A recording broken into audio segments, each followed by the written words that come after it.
Today, we're talking about this heartbreaking and disturbing MrBeast scam, why Adele's threatening to kill people at her shows, why people are freaking out about Japan releasing radioactive wastewater, you've got Adam Conover exposing the truth about the writer's strike. We're gonna talk about all that and so much more on today's brand new Philip DeFranco show, so buckle up, hit that like button, and let's just jump into it. Starting with this completely messed up, heartbreaking, but then heartwarming story that involves MrBeast. Because the situation centers around Gabe Lyles, this 8-year-old boy from Connecticut who suffers from hearing loss. Because he and his dad, TJ, reportedly were shopping at Target when 3 men approached them, and they claimed to be working for MrBeast. They wanted to do a fill-the-cart challenge where we would be blindfolded.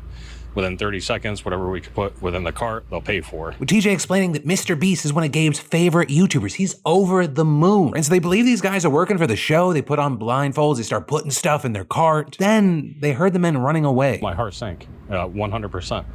The very last thing in this world I want to do is hurt him.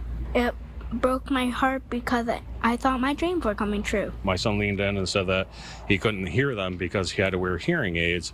And they said, that's why we are choosing you for this challenge, because of the hearing loss. Right, this is already an insanely fucked up prank to pull on anyone, but also to literally tell him, hey, you're lucky. We're picking you because of your disability. Right? And you can just imagine how horrible they feel, with TJ then going to Facebook to post about the situation. And from there, we all of a sudden see this swell of support from the community, with the outcry prompting the town of Southington Commission for Persons with Disabilities to give Gabe a $200 gift card, and Target also matching that, allowing Gabe to fulfill his dream of a shopping spree. Made me feel heartwarming and happy. And now, in another twist of fate, Gabe's dreams may actually come true, because just to date, MrBeast became aware of what happened, seeing a report of this on Twitter and replying, give me his info, which, oh my god, would just be the perfect end to this story. For these heartless monsters who just decided to fuck with a kid and his dad to inadvertently give that kid his dream. And I look forward to seeing what happens now that Jimmy knows what's going on. So just a little bit of good news in the otherwise dumpster fire that is our news cycle. And then stop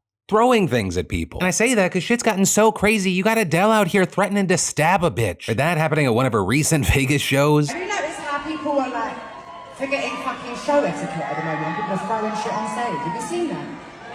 I fucking dare you. Dare you throw something at me and I fucking kill you. And it's easy to understand why she's giving that warning. There's just been this increasing trend of people throwing things at people on stage, whether it be for content or just to do it. Or most recently, we talked about BB Rexa getting stitches after a fan threw a phone at her head while she was on stage. But then a few days after that, someone walked on stage while Ava Max was performing in Los Angeles and slapped her in the face. And since then, there's been no shortage of stories. Kelsey Ballerini was pelted in the face with a bracelet while singing in Idaho, but then turning away from the crowd, eventually walking off stage. Later writing that it scared her more than it hurt her. Lil Nas X also had to kind of deal with this situation, though in his situation, someone threw a sex toy at him. And I mean, you even have artists like Harry Styles who has gotten stuff thrown at him so often. He has like Spider-Man reflexes now. There was a recent show he did in Warsaw where someone threw what looks like a bracelet or a hair tie. He kicked it into the air and caught it. Also, if you thought the Lil Nas X sex toy thing was weird, no. Someone in London at a Pink concert threw their mother's ashes on stage at her.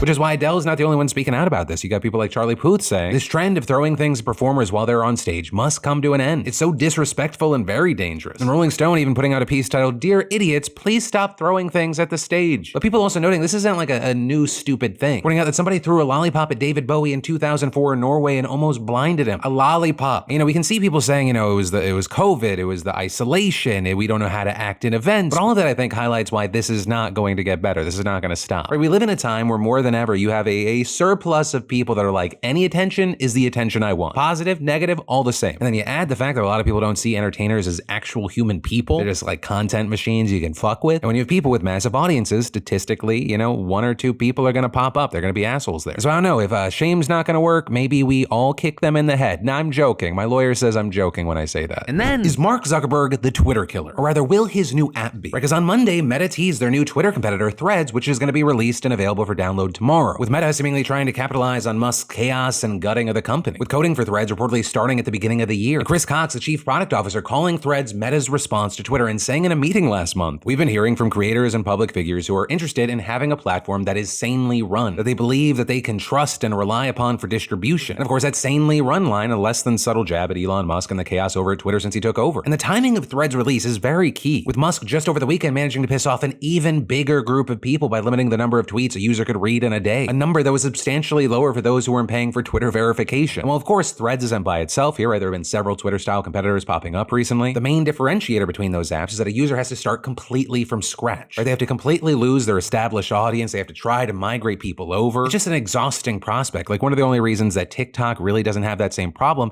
is the potential for massive growth even if you start from zero. And so with Threads, your account is linked to your Instagram account, which is reportedly going to allow you to post to an already existing following. And while I personally don't know anyone that uses Facebook other than like my parents, Meta has an established user base of 3 billion people over Facebook, Instagram, and other apps. And so technically, if Zuckerberg could get 18% of Instagram users to sign up for Threads, it would essentially be the same size as Twitter. And honestly, I have no educated guess as to whether this is going to be a massive success or a massive failure, because there have been times in the past where people are like, what, Instagram's adopting stories? How stupid. Oh, now that's one of the most used features. Oh my God, Instagram is copying TikTok with Reels? Who's going to care about that? Reels primarily consists of old TikToks. Turns out massively successful feature. So honestly, who knows, though I will say out of all the potential Twitter killers or actual Twitter competitors, this feels like something comparatively that could have a higher % chance of succeeding. That said, even before the public launch, there's been a fair share of criticism directed towards Threads, specifically focused on the privacy of Threads and mostly found on Twitter, with several screenshots from the Apple's App Store's Threads page showing just how much data may be collected from the Threads app, with even Elon Musk himself responding to at least 2 of those screenshots and saying in one, thank goodness they're so sanely run. But for now, we're gonna have to wait to see how the release goes tomorrow, what the initial user base looks like over the course of at least the first week. But in the meantime, I'll pass the question off to you. What are your thoughts here? Which way are you leaning on Threads? You think it's gonna fail or it's gonna be a success? Also, when it comes out, are you gonna try it? And if you are, or you just wanna follow me on Instagram, you can follow me here. Look, Philly DeFranco, link in the description. And then, we all like to believe that we would step up and be the hero during a crisis, but how many of us are gonna find ourselves in this situation, and how many of us would actually be willing to put our lives on the line when the moment comes? But 37-year-old Marvin Fernandez, he is that guy. Because reportedly he and his best friend, along with their kids, took a trip down to Lake Nockamixon in Pennsylvania to fish and listen to music. It's a tradition they've done for years since they moved to the US together from Honduras. And as their getaway is winding down, Fernandez takes 4 of the kids along the lake to catch more fish. But that's when 2 of the kids slip on a rock thinking they were wading through shallow water, and they plunge into a deeper part of the lake. And y'all, they cannot swim, and so Fernandez, who it turns out also cannot swim either, faces a choice. Either leave the kids there, try and run back for help, find someone, or jump in to save them himself. And as you've probably guessed, he did the latter, with the 2 children getting out safely. But unfortunately, Fernandez was grabbed by the current and pulled away, tragically drowning just 25 feet from the shore. And his best friend saying with this, my son is alive because of Marvin, but I lost someone who was more than a friend to me. He was my brother, my greatest support, the most special person in the world. And with that, I would add, he is a hero and easily our BAMF of the day, though none of that makes this story any less heartbreaking. And then, have you ever been on the hunt for a new doctor, like a doctor who actually gets you, listens to you, and doesn't make you feel like a paycheck? And then finally, after weeks of searching, you find the one. And then you finally get the receptionist on the phone, you work out an appointment that kinda works, and then you find out they don't take your insurance. I mean, who has time for that? Nobody has time for that. Well, that's where the fantastic partner and sponsor of today's show comes in, ZocDoc. ZocDoc is a free app that millions of people are using, where you can find amazing doctors who are right for you and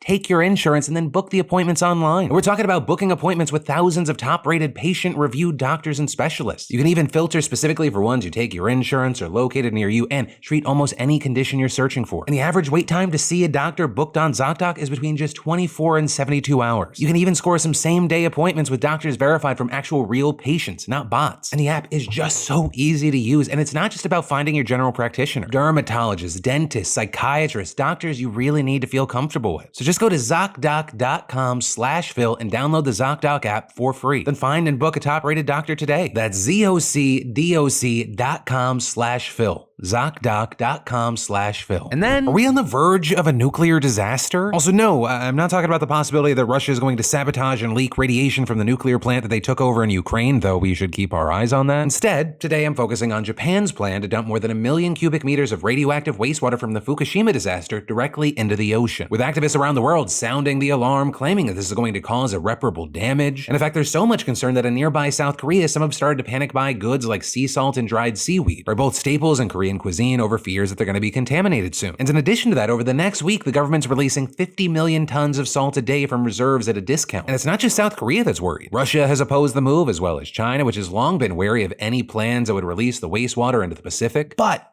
Here's the thing, experts are actually pushing back against the narrative that this is a dangerous and risky idea. Where the first big thing is that we don't have to just blindly trust Japan that the plan is safe. This decision was made after a 2-year consultation with the International Atomic Energy Agency, which is the world organization that oversees nuclear energy and use. And together they agree that this water, which has been treated to remove nearly all radioactive materials for years, is perfectly safe. With pretty much the only measurable thing that they couldn't remove being tritium, which you might think, boom, checkmate, the activists were right. Even if it's one thing, that thing is unsafe. But turns out, not quite. To deal with this, Japan has diluted the tritium to 1/7 the level that the World Health Organization thinks is safe for drinking water. And on top of that, throwing it into the ocean just further dilutes it. And that's without mentioning that it's not especially radioactive and its energy can't even penetrate your skin. So not only would you need to ingest it, you would need to ingest a shocking amount of the stuff to actually be considered dangerous. And then there's what some are calling the hypocrisy of the situation. For example, China has long criticized any plan to put Fukushima waste into the ocean, while at the same time dumping nearly 20 times that amount into the ocean from its own nuclear plants. Something even the US ambassador to Japan pointed out in tweets. Similarly, South Korea dumps far more radioactive waste into the ocean than Japan's plan will. But all that information still hasn't stopped some of the criticism. With some, like the Japanese fishing lobby, having very practical concerns that just the perception that the fish being near Japan are going to be contaminated, just that alone is enough to hurt their livelihoods. Right, that's something that happened after the initial disaster when quite a few countries banned Japanese fish over fears that it was dangerous to consume. Meanwhile, others have argued that if the water is so safe to drink, then why isn't it being used for places like Tokyo? Though that's probably because transporting the water that far isn't practical at all, especially when the ocean's right there. And so no matter what, it feels like there's nothing that the nuclear experts can do to convince critics that the water is actually safe. With a number of experts here saying this is just kind of the continuation of nuclear having a PR problem. Because if nuclear experts are to be believed, it is now among the safest, cleanest, and by far most efficient energy sources out there, and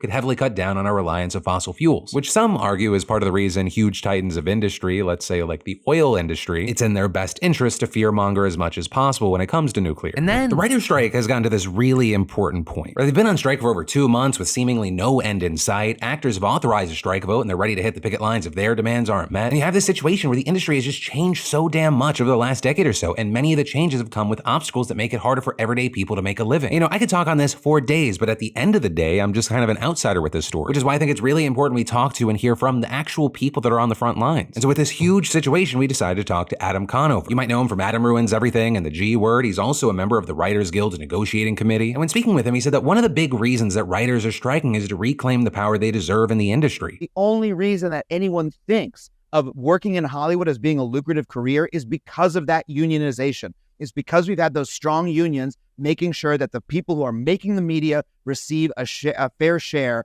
of the profits. And for the last couple decades, the companies have worked really hard to upset that equilibrium and end that deal. And we are on strike right now to put it back in place, to remind them that we are the people who make their content. They can't do anything without us. And with this, we've seen the writers having the backing of tons of other sectors in the business because it's getting harder to create a sustainable career in Hollywood on all fronts. So you see this big swell of solidarity and momentum to fight. Hollywood workers are ready to mobilize because the companies that run this business have spent the last 2 decades trying to squeeze every dollar out of us. And they've done it to every single craft in town. Right, actors have been wedged into sticky contracts and held back by self-taped auditions. Crew members have been overworked to the point of exhaustion, and writers' jobs have become increasingly less stable. And in many ways, it all boils down to studios using the streaming revolution as an excuse to essentially screw writers over. We're doing the same work.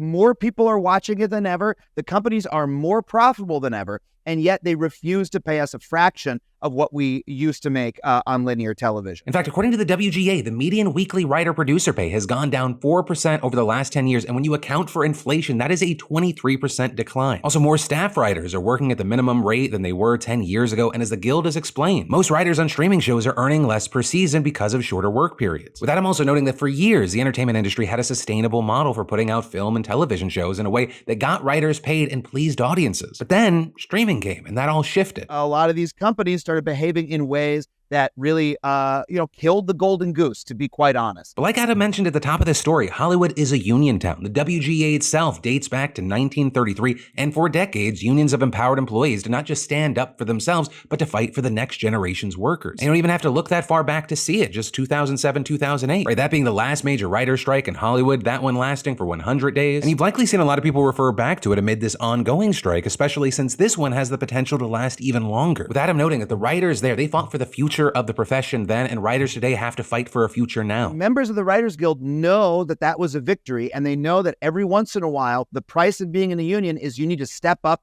and have the fight of today. So I'm so grateful to those writers back then in 2008 for going on strike for me, because that meant that my new Netflix show that came out last year had union coverage. If they hadn't done that, I wouldn't have had those benefits today. And so I know that no matter how well my career may or may not be doing, it is my job today to go on strike to help the workers of the future. That is what a union is all about. And it's that solidarity and energy that has kept momentum so strong for 2 months now, where people are still on picket lines, holding marches, sounding off, because they know it's at stake if they don't. For us, this fight is existential. We know that if we don't have this fight, if we don't win, it's going to be the end of television and film writing as a sustainable career. And so we're going to be out here as long as it takes. And Adam really put into perspective how much of this job has been upended, explaining that, among other things, writers often spend twice as much time trying to land their next job as they do working in their current job. And so yeah, to a certain degree, that's just the way that it works. But as the average gig length has shrunk, writers are being stretched thinner and thinner, with Adam noting that previously, you get a job,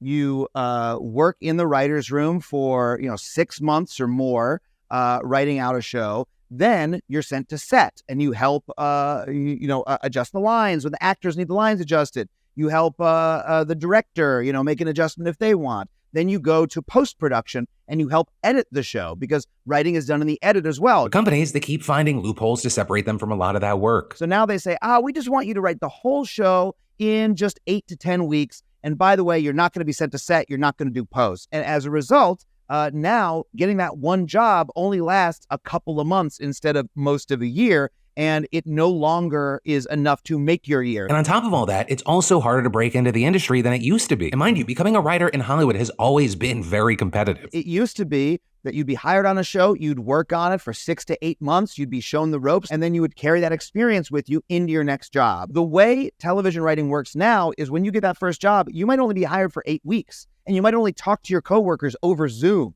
and you might not even make enough on your first job to qualify for health insurance. And then that job ends, and you're like, what do I do now? I'm in the same position I was before. Or the ladder that writers used to be able to climb just doesn't exist the way that it used to. And so now many are concerned that writing for a television show is no longer going to be a way that people can actually make a living, that it'll become something people do between other jobs. With Adam there saying that casting writers aside in this way could harm Hollywood in a way that even viewers could pick up on. If we allow them to do that, the quality of our television and movies, this product that so many people around the world love, is going to plummet. And so in many ways, we are going on strike in order to save the industry from itself. But also, with all this, it's very important to note that at the end of the day, this is also just a strike like any other. Yeah, it may involve a high-profile union and it has the star power of Hollywood, but these are workers' rights issues just the same. And that's part of the reason that tons of other industries have recognized that and joined writers on the picket line. It means so much to us to get backing from teachers. We've had janitors walk with us. We've had hospitality workers. We've even had union strippers join our picket line.